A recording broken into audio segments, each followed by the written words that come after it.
नमस्कार दोस्तों, आज मैं आपके सामने मुंशी प्रेमचंद की एक और कहानी लेके आई हूँ जिसका शीर्षक है दीक्षा। तो चलिए हम स्टार्ट करते हैं। और स्टार्ट करने से पहले आपसे एक रिक्वेस्ट है कि आप मेरे चैनल को सब्सक्राइब ज़रूर कीजिए और अपने दोस्तों के साथ ज़रूर शेयर कीजिए ताकि वो भी मेरी कहानी सुने और मेरे चैनल को सब्सक्राइब करें। चलिए शुरू करते हैं। जब मैं स्कूल में पढ़ता था, गेंद खेलता था और अध्यापक महोदयों की घुड़कियाँ खाता था, अर्थात मेरी किशोरावस्था थी। न ज्ञान का उदय हुआ था और न बुद्धि का विकास। उस समय मैं टेपरेस एसोसिएशन का उत्साही सदस्य था। नित्य उसके जलसों में शरीक होता, उसके लिए चंदा वसूल करता। इतना ही नहीं, व्रतधारी भी था और इस व्रत के पालन का अटल संकल्प कर चुका था। प्रधान महोदय ने मेरे दीक्षा लेते समय जब पूछा, तुम्हें विश्वास है कि जीवन पर्यंत इस व्रत पर अटल रहोगे? तो मैंने उत्तर दिया, हाँ, मुझे पूर्ण विश्वास है। प्रधान ने मुस्कुराकर प्रतिज्ञा पत्र मेरे सामने रख दिया। उस दिन मुझे कितना आनंद हुआ था, गौरव से सिर उठाए घूमता फिरता था। कई बार पिताजी से भी बेअदबी कर बैठा क्योंकि वह संध्या समय थकान मिटाने के लिए एक गिलास पी लिया करते थे। मुझे यह असह्य था, कहूँगा ईमान की। पिताजी ऐब करते थे पर हुनर के साथ। ज्यों ही जरा सा सरूर आ जाता, आंखों में सुर्खी की आभा झलकने लगती कि ब्यालू करने बैठ जाते। बहुत ही सूक्ष्महारी थे और फिर रात भर के लिए माया मोह के बंधनों से मुक्त हो जाते। मैं उन्हें उपदेश देता था, उनसे वाद विवाद करने पर उतारू हो जाता था। एक बार तो मैंने गजब कर डाला था। उनकी बोतल और गिलास को पत्थर पर इतनी जोर से पटका कि भगवान कृष्ण ने कंस को भी इतनी जोर से न पटका होगा। घर में कांच के टुकड़े फैल गए और कई दिनों तक नंगे चरणों से फिरने वाली स्त्रियों के पैरों से खून बहा। पर मेरा उत्साह तो देखिए, पिता की तीव्र दृष्टि की भी परवाह न की। पिताजी ने आकर अपनी संजीवनी प्रदायिनी बोतल का यह शोक समाचार सुना तो सीधे बाजार गए और एक क्षण में ताक के शून्य स्थान की पूर्ति हो गई। मैं देवासुर संग्राम के लिए कमर कसे बैठा था, मगर पिताजी के मुख पर लेश मात्र भी मैल न आया। उन्होंने मेरी ओर उत्साहपूर्ण दृष्टि से देखा। अब मालूम होता है कि वह आत्मोल्लास, विशुद्ध, सकारात्मक और अलौकिक स्नेह से परिपूर्ण थी और मुस्कुरा दिए। उसी तरह मुस्कुराए जैसे कई मास पहले प्रधान महोदय मुस्कुराए थे। अब उनके मुस्कुराने का आशय समझ रहा हूँ, उस समय न समझ सका था। बस इतनी ही ज्ञान की वृद्धि हुई है। उस मुस्कान में कितना उपहास और मेरी सरलता पर कितनी दया थी, अब उसका मर्म समझा हूँ। मैं अपने कॉलेज में अपने व्रत पर दृढ़ रहा। मेरे कितने ही मित्र संयमशील न थे। मैं आदर्श चरित्र समझा जाता था। कॉलेज में उस संकीर्णता का निर्वाह कहाँ। बुद्धू बना दिया जाता, कोई मुल्ला की पदवी देता, कोई नासे कहकर मजाक उड़ाता। मित्रगण व्यंग भाव से कहते, हाय अफसोस, तूने पी ही नहीं। सारांश यह कि यहाँ मुझे उदार बनना पड़ा। मित्रों को कमरे में चुस्कियाँ लगाते देखता और मैं बैठा रहता। भंग घुटती और मैं देखा करता। लोग आग्रहपूर्वक कहते, अजी जरा लो भी। तो विनीत भाव से कहता, क्षमा कीजिए, यह मेरे सिस्टम को सूट नहीं करती। सिद्धांत के बदले अब मुझे शारीरिक असमर्थता का बहाना करना पड़ता। वह सत्याग्रह का जोश जिसने पिता की बोतल पर हाथ साफ किया था, गायब हो गया था। यहाँ तक कि एक बार जब कॉलेज के चौथे वर्ष में मेरे लड़का पैदा होने की खबर मिली तो मेरी उदारता की हद हो गई। मैंने मित्रों के आग्रह से मजबूर होकर उनकी दावत की और अपने हाथों से ढाल ढाल कर उन्हें पिलाई। उस दिन साकी बनने में हार्दिक आनंद मिल रहा था।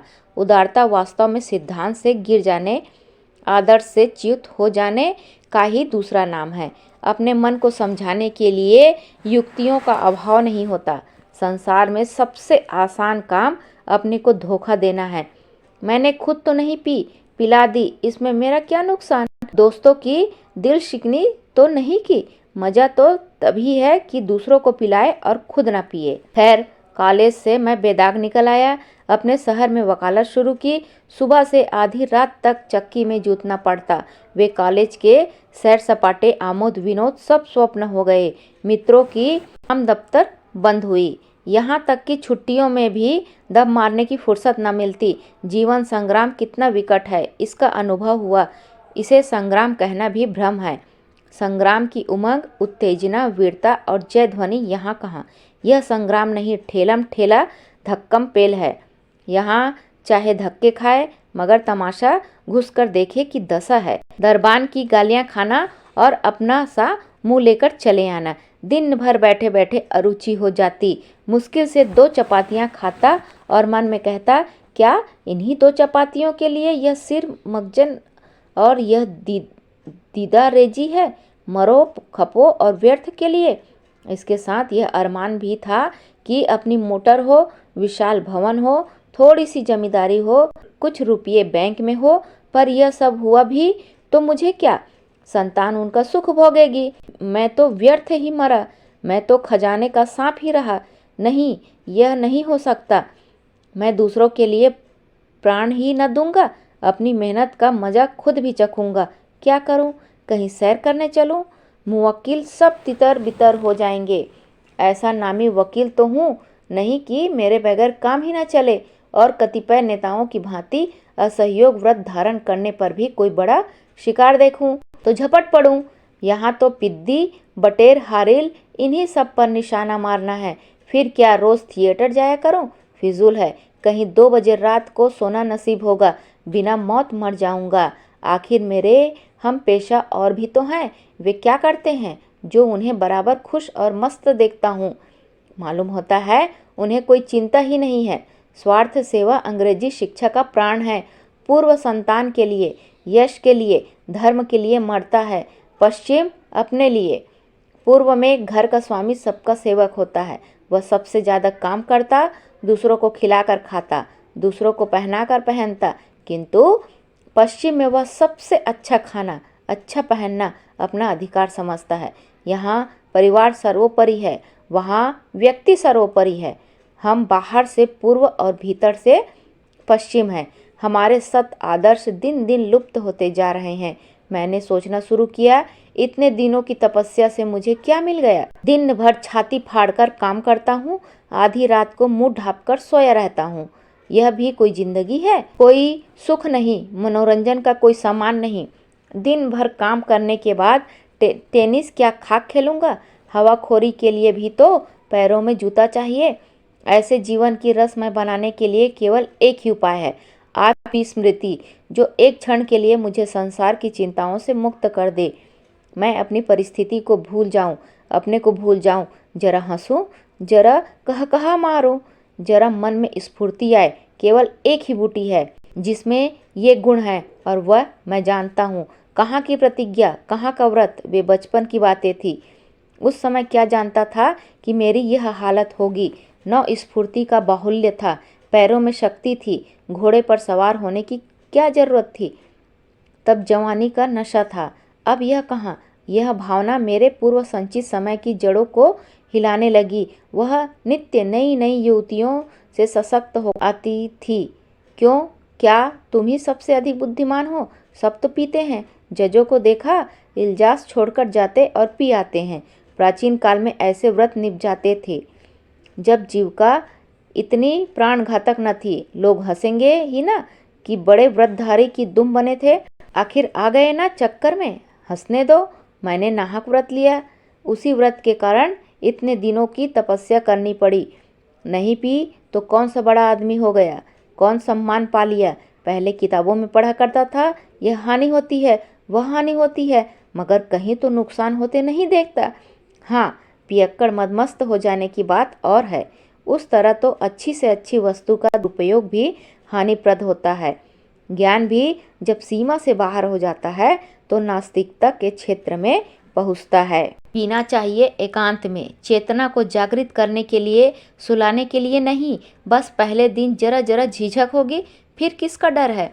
ऐसी आयोजना करनी चाहिए कि लोग मुझे ज़बरदस्ती पिला दे, जिसमें अपनी शान बनी रहे। जब एक दिन प्रतिज्ञा टूट जाएगी तो फिर मुझे अपनी सफाई पेश करने की ज़रूरत न रहेगी। घर वालों के सामने भी आंखें नीची न करनी पड़ेगी। मैंने निश्चय किया, यह अभिनय होली के दिन हो। इस दीक्षा के लिए इससे उत्तम मुहूर्त कौन होगा। पिलाने का दिन है, उस दिन मस्त हो जाना क्षम्य है। पवित्र होली अगर हो सकती है तो पवित्र चोरी, पवित्र रिश्वत सितानी भी हो सकती है। होली आई, अब की बहुत इंतजार के बाद आई। मैंने दीक्षा लेने की तैयारी शुरू की। कई पीने वालों को निमंत्रित किया। केल्नर की दुकान से विस्की और शैंपेन मंगवाई। लेमनेड, सोडा, बर्फ, गजक, खमीरा, तंबाकू वगैरह सब सामान मंगवाकर लैस कर दिया। कमरा बहुत बड़ा न था। कानूनी किताबों की अलमारियां हटवा दी, फर्श बिछवा दिया और शाम को मित्रों का इंतजार करने लगा, जैसे चिड़िया पंख फैलाए बहेलियों को बुला रही हो। मित्रगण एक एक करके आने लगे। 9 बजते बजते सब के सब आ बिराजे। उनमें कई तो ऐसे थे चुल्लू में उल्लू हो जाते थे, पर कितने की कुंभज ऋषि के अनुयायी थे। पूरे समुद्र शोक बोतल की बोतल गटागट पी जाए और आंखों में सुर्खी ना आए। मैंने बोतल, गिलास और गजक की तस्तरियां सामने लाकर रखी। एक महाशय बोले, यार बर्फ और सोडे के बगैर लुफ्त ना आएगा। मैंने उत्तर दिया, मंगवा रखा है, भूल गया था। एक तो फिर बिस्मिल्लाह हो। दूसरा कहता है, साकी कौन होगा? मैं। यह खिदमत मेरे सिपुर्द कीजिए। मैंने प्यालियां भर भर कर देनी शुरू की और यार लोग पीने लगे। हुहक का बाजार गर्म हुआ। अश्लील हास परिहास की आंधी सी चलने लगी, पर मुझे कोई न पूछता था। खूब अच्छा उल्लू बना, शायद मुझसे कहते हुए सकुचाते हैं। कोई मजाक से भी नहीं कहता, मानो मैं वैष्णव हूँ। इन्हें कैसे इशारा करूँ? आखिर सोचकर बोला, मैंने तो कभी पी ही नहीं है। एक मित्र कहता है, क्यों नहीं पी? ईश्वर के यहाँ आपको इसका जवाब देना पड़ेगा। दूसरा मित्र कहता है, फरमाइए जनाब, फरमाइए फरमाइए, क्या जवाब दीजिएगा? मैं ही उसकी तरफ से पूछता हूँ, क्यों नहीं पीते? तो मैं कहता हूँ, अपनी तबीयत नहीं जी चाहता। दूसरा कहता है, यह तो कोई जवाब नहीं, कोदो देकर वकालत पास की थी क्या? फिर तीसरा दोस्त कहता है, जवाब दीजिए, जवाब दीजिए दीजिए। आपने समझा क्या है? ईश्वर को आपने ऐसा वैसा समझ लिया है क्या? फिर दूसरा दोस्त कहता है, क्या आपको कोई धार्मिक आपत्ति है? फिर मैंने कहा, हो सकता है। फिर तीसरा दोस्त कहता है, वाह रे धर्मात्मा, क्यों ना हो, आप बड़े धर्मात्मा हैं, जरा आपकी दुम देखूं। फिर मैंने कहा, क्या धर्मात्मा आदमियों की दुम होती है? चौथा दोस्त कहता है, और क्या?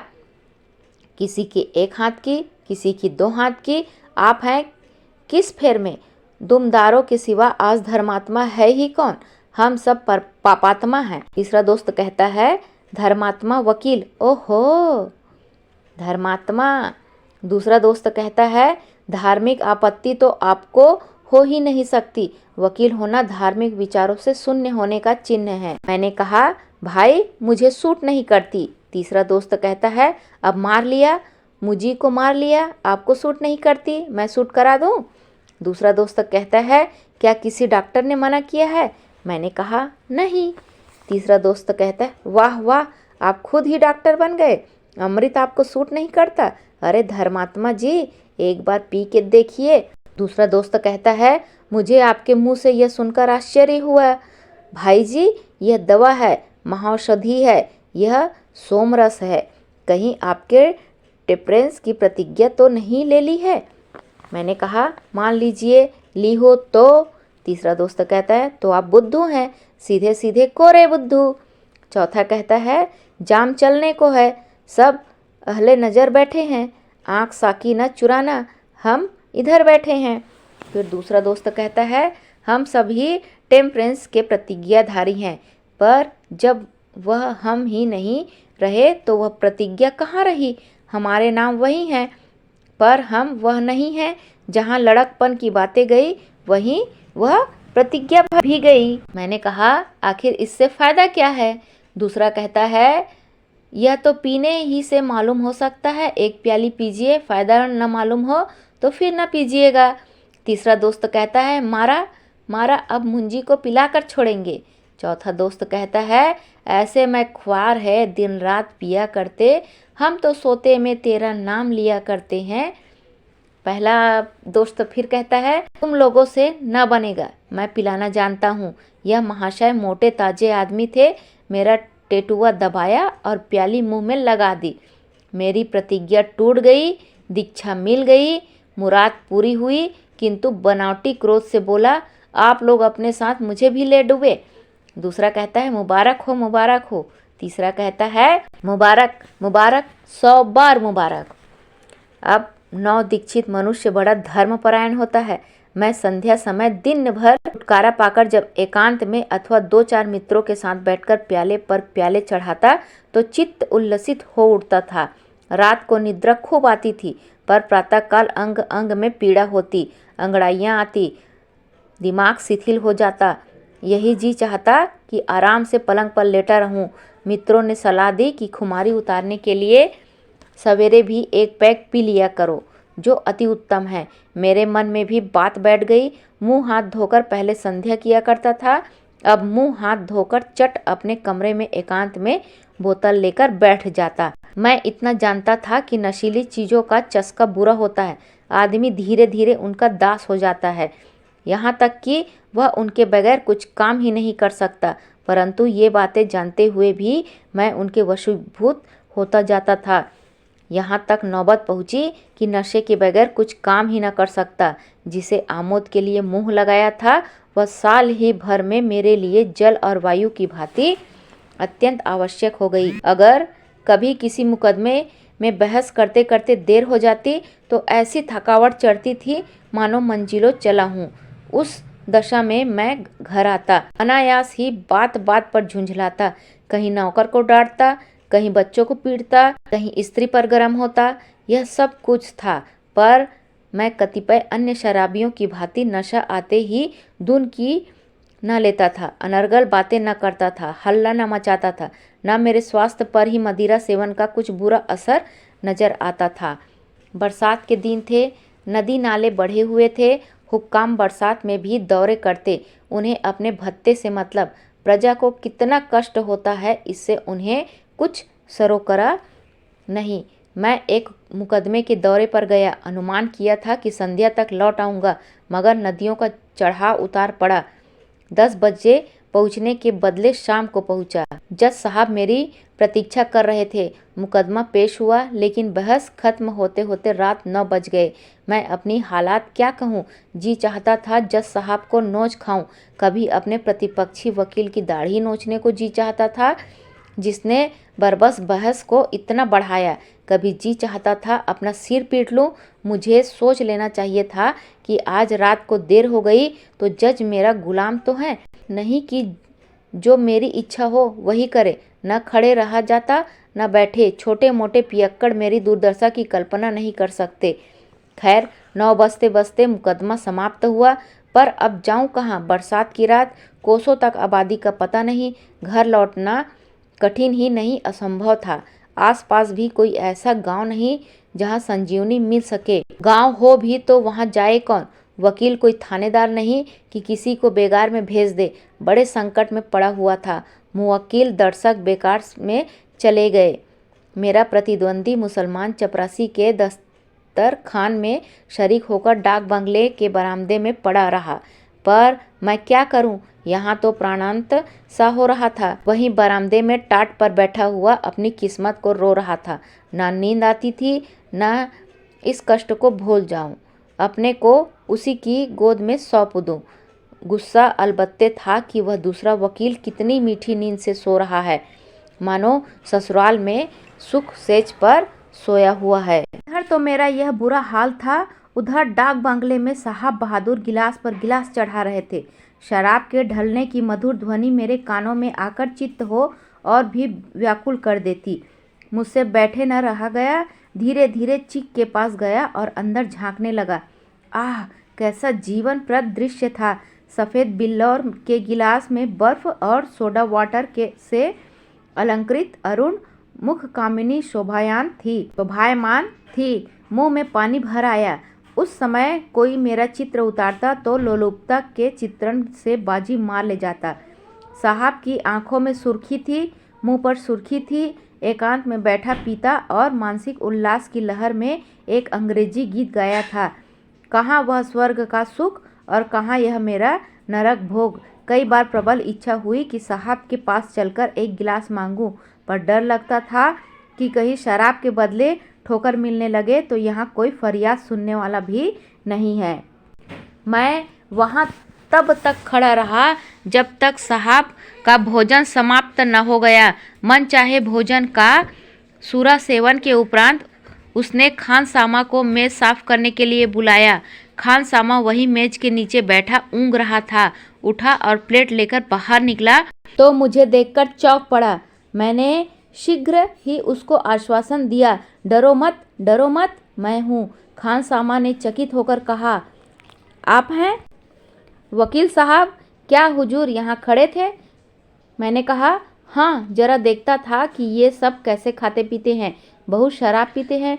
खानसामा ने कहा, अजी कुछ पूछिए मत, 2 बोतल दिन रात में साफ कर डालता है, 20 रुपये रोज की शराब पी जाता है, दौरे पर चलता है तो 4 दर्जन बोतलों से कम साथ नहीं रखता।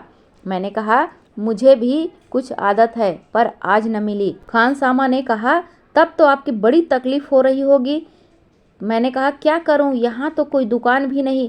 समझता था जल्दी से मुकदमा हो जाएगा, घर लौट जाऊंगा, इसलिए कोई सामान साथ न लाया। खानसामा ने कहा, मुझे तो अफीम की आदत है, एक दिन न मिले तो बावला हो जाता हूँ। अमल वाले को चाहे कुछ न मिले, अमल मिल जाए तो उसे कोई फिक्र नहीं, खाना चाहे 3 दिन में मिले।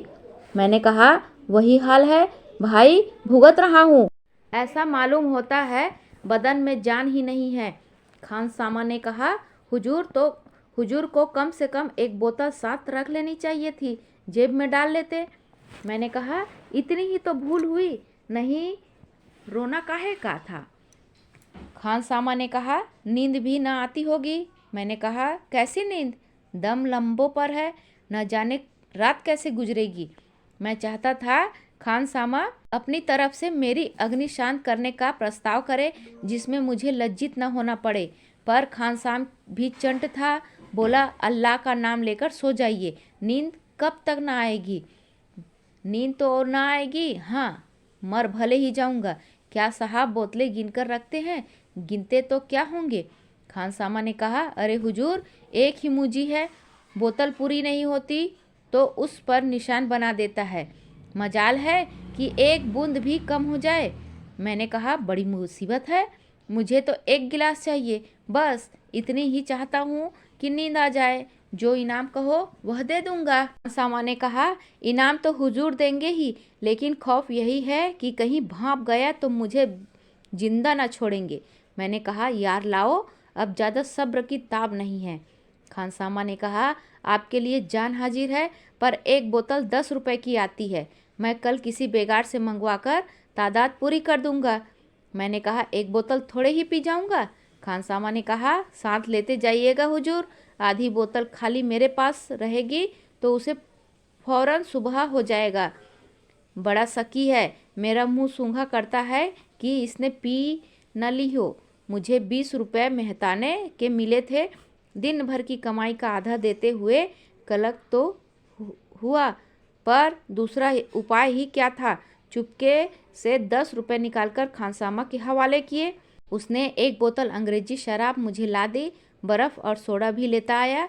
मैं वहीं अंधेरे में बोतल खोलकर अपनी परितप्त आत्मा को सुधा जल से सिंचित करने लगा। क्या जानता था कि विधना मेरे लिए कोई दूसरा ही षड्यंत्र रच रहा है, विष पिलाने की तैयारी कर रहा है। नशे की नींद का पूछना ही क्या, इस पर विस्की की आधी बोतल चढ़ा गया था। दिन चढ़े तक सोता रहा। कोई 8 बजे झाड़ू लगाने वाली मेहतर ने जगाया तो नींद खुली।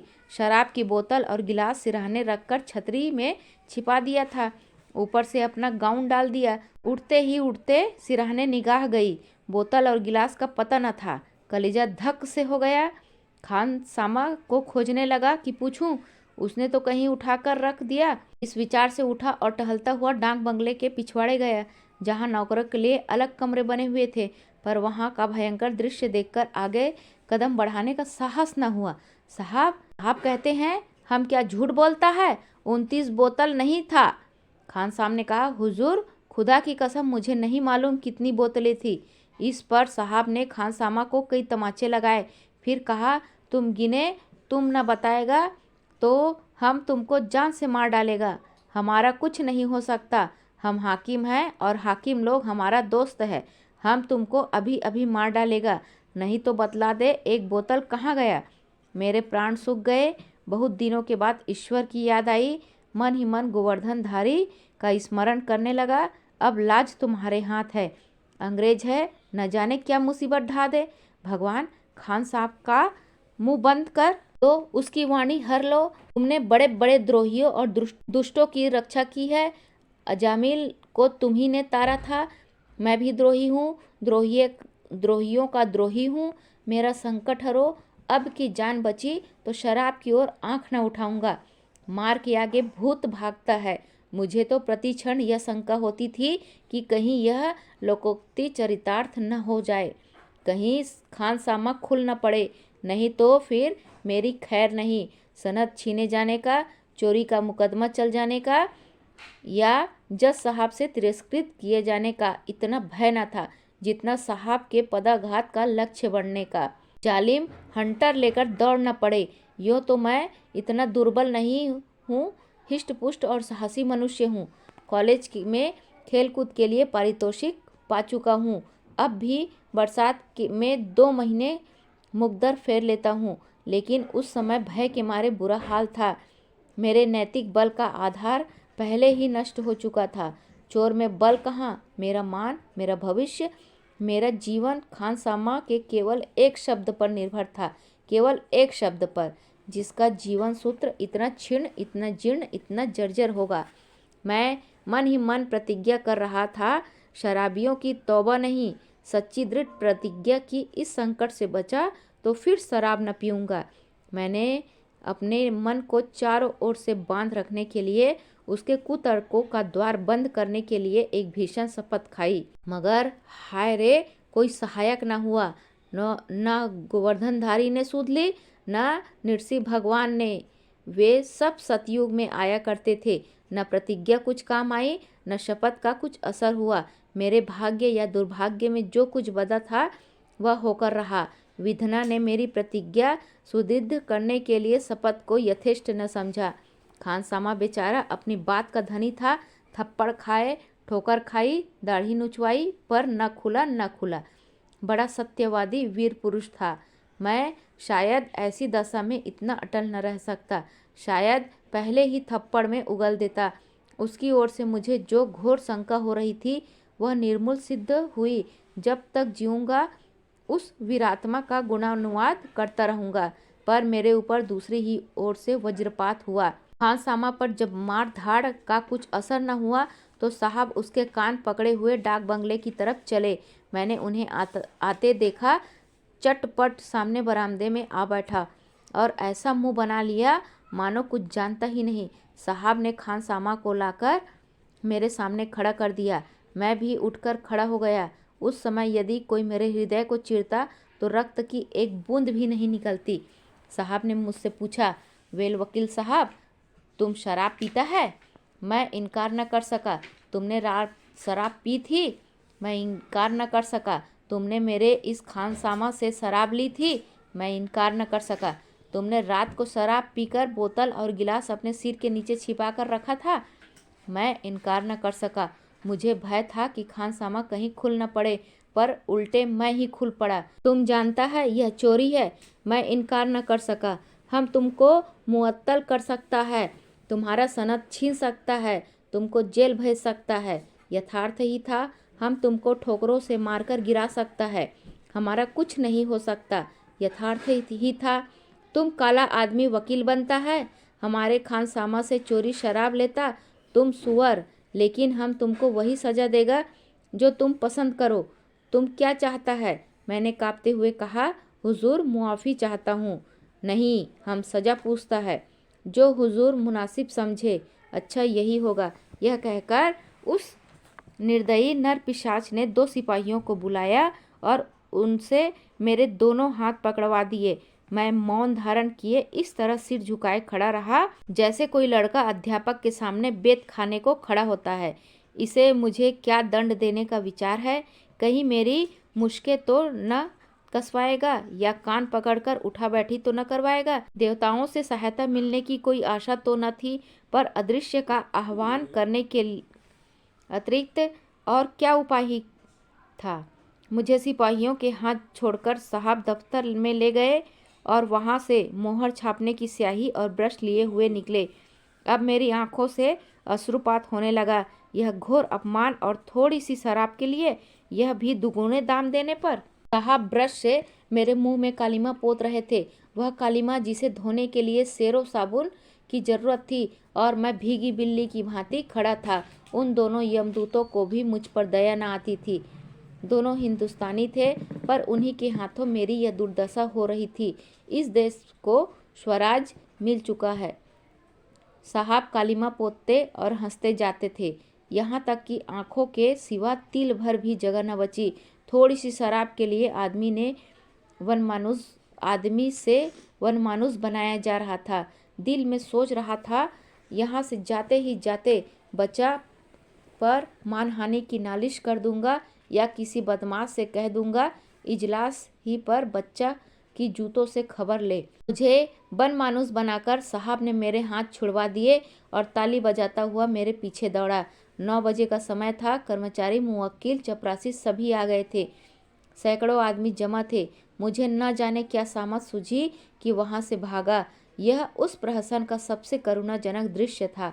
आगे आगे मैं दौड़ता जाता था, पीछे पीछे साहब और अन्य सैकड़ों आदमी तालियां बजाते, लेना लेना जाने न पावे का गुल मचाते दौड़े जाते थे, मानो किसी बंदर को भगा रहे हों। लगभग 1 मील तक यह दौड़ रही। वह तो कहो मैं कसरती आदमी हूँ, बचकर निकल आया, नहीं मेरी न जाने और क्या दुर्गति होती।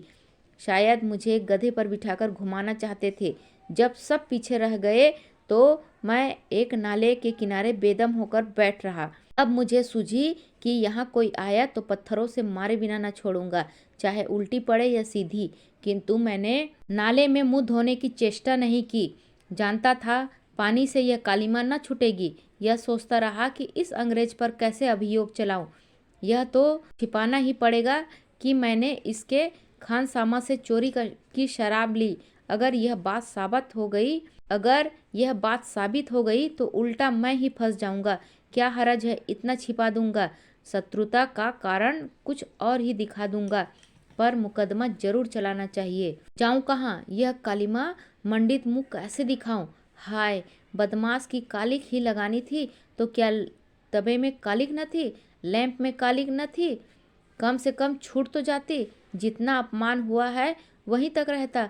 अब तो मैं मानो अपने कुकृत्य का स्वयं ढिंढोरा पीट रहा हूँ। दूसरा होता तो दुर्गति पर डूब मरता। गनीमत यही थी कि अभी तक रास्ते में किसी से मुलाकात नहीं हुई थी, नहीं तो उसके कालीमा संबंधी प्रश्नों का क्या उत्तर देता। जब जरा थकन कम हुई तो मैंने सोचा, यहाँ कब तक बैठा रहूँगा। लाओ एक बार यत्न करके देखूं तो शायद स्याही छूट जाए। मैंने बालू से मुंह रगड़ना शुरू किया। देखा तो स्याही छूट रही थी। उस पर मुझे जितना आनंद हुआ उसकी कौन कल्पना कर सकता था। फिर तो मेरा हौसला बढ़ा। मैंने मुंह को इतना रगड़ा कि कई जगह चमड़ा तक छिल गया।